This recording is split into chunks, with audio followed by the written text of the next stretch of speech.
My Utmost for His Highest by Oswald Chambers. This is a very old writer. October 13th, Individual Discouragement and Personal Enlargement. Moses went out unto his brethren and looked upon their burdens, from Exodus 2:11. Moses saw the oppression of his people and felt certain that he was the one to deliver them, and in the righteous indignation of his own spirit, he started to right their wrongs. After the first strike for God and for the right, God allowed Moses to be driven into blank discouragement. He sent him into the desert to feed sheep for 40 years. At the beginning of that time, God appeared and told Moses to go and bring forth his people. And Moses said, "Who am I that I should go?" In the beginning, Moses realized that he was the man to deliver the people, but he had to be trained and disciplined by God first.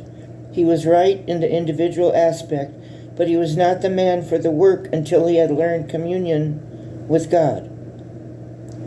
We may have the vision of God and a very clear understanding of what God wants,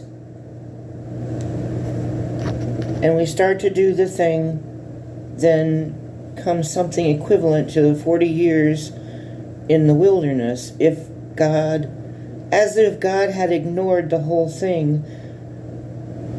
And when we are thoroughly discouraged, God comes back and revives the call.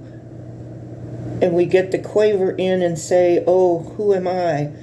We have to learn the first great stride of God. "I am that I am, hath sent thee." We have to learn that our individual effort for God is an impertinence. Our individuality is to be rendered incandescent by a personal relationship to God. See Matthew 3:17.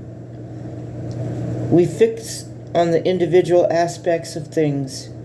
We have the vision. This is what God wants me to do. But we have not got into God's stride. If you are going through a time of discouragement, there is a big personal enlargement ahead. Individual discouragement and personal enlargement.